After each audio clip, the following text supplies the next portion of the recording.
Greetings everyone, Blugoblin here. Thank you for joining me for this Midtown Comics stash here on my blugoblinX channel. This is all courtesy of TheMtVernonKid, my bro Chris, and of course Midtown Comics out of New York.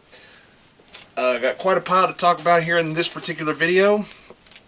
Let's see.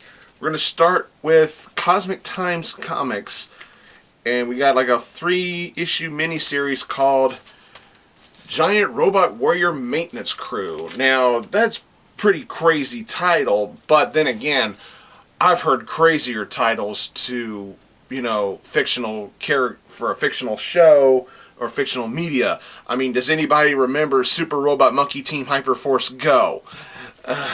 So trust me, I have heard some stuff. But this is a little 3-issue miniseries done by Cosmic Times.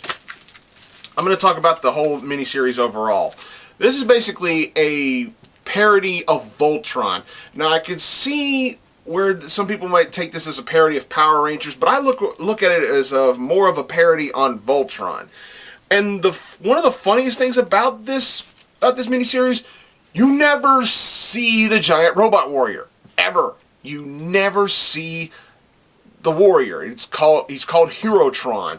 It's basically Voltron, a poke at Voltron, and this is a poke at the 5 pilots. The pilots, it's all a ruse.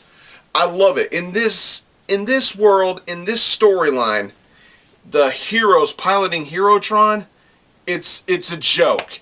They're not heroes at all. They're assholes. You got the red hero, he's a womanizing pervert. The yellow hero is a glutton. The blue hero's an alcoholic. The pink hero's I don't want to use the S word or the C word with her, but let's just say she has she obviously has no shame. And the green hero is a mutated, mentally challenged person. It's just weird. The real stars of this show are exactly who they are. The maintenance crew. The people who are actually, you know, performing duties and operations and repairs to the robot either during a battle or after a battle or before a battle and everything. And the pilots, as they are called, the heroes, it's just a damn sham. I mean, and they're assholes, and their asshole nature is shown by the end of the storyline. And it's just one rib after another, and it's like, it kind of makes you think, how do the giant robots get worked on when the heroes aren't piloting them? You know, it's just a fun little wink and a nod, like, are the heroes really heroes? It's just fun. This was a fun storyline. I really enjoyed it. Enough said. Moving on to oh god, I don't hang on.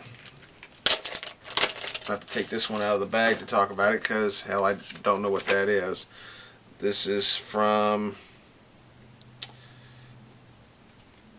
Hermes Press. This is issue number 1 of The Phantom, Peter David. Oh yeah, I was so glad Chris sent me this.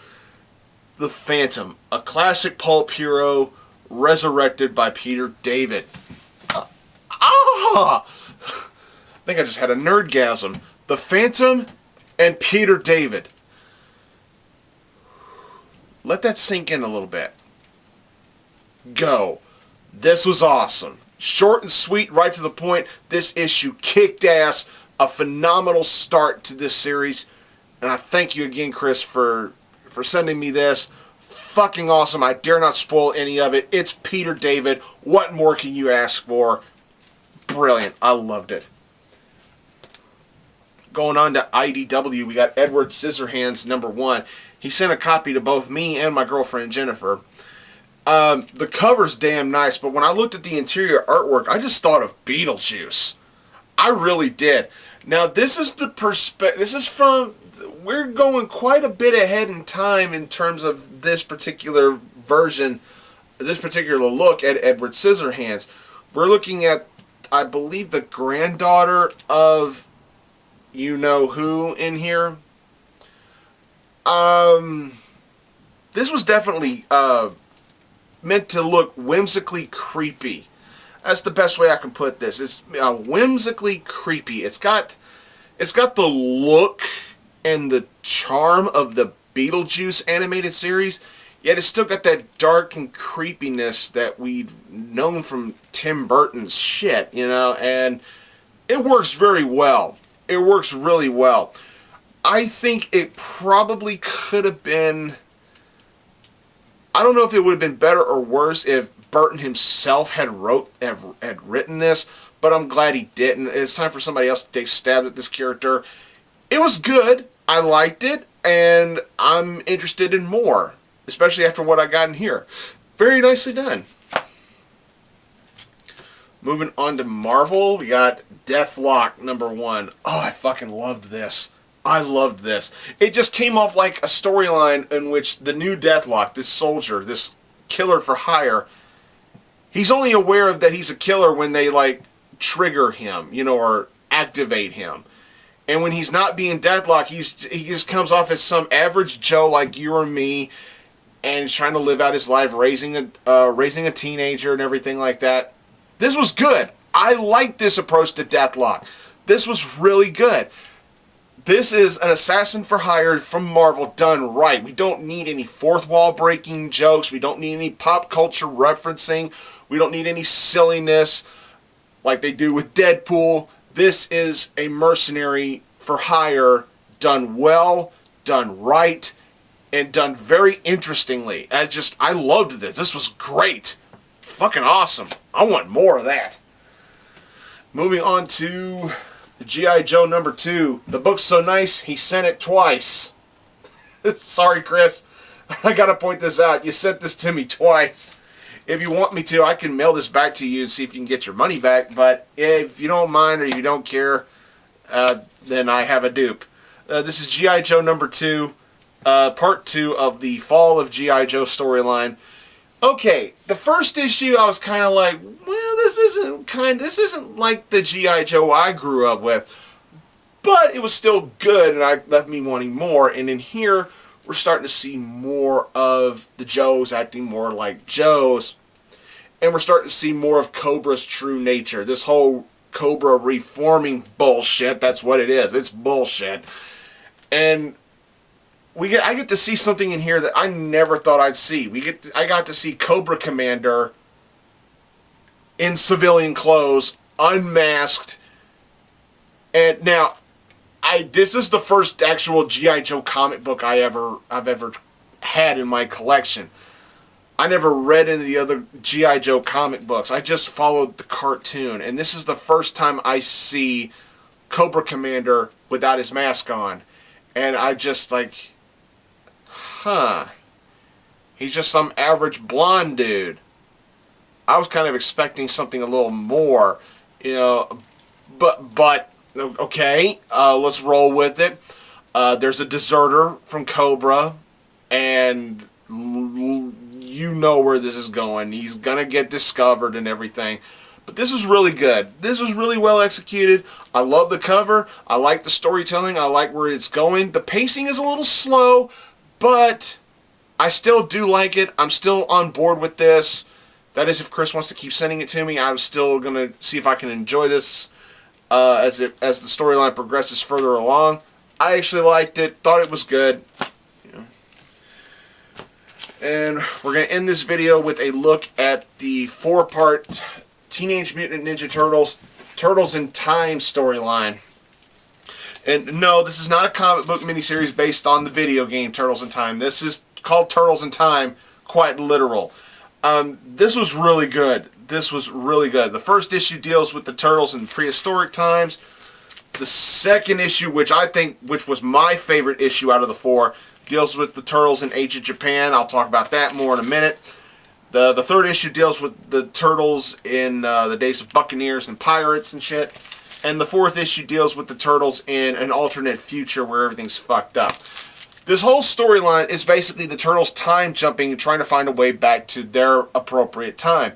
And in the first one, they're trying to adjust to, you know, trying to survive in the prehistoric times, Whereas in issue 2, this is the one I'm going to talk about. This was fantastic. The Turtles are in ancient Japan, and of all people to run into, they run into themselves. Think about this for a minute.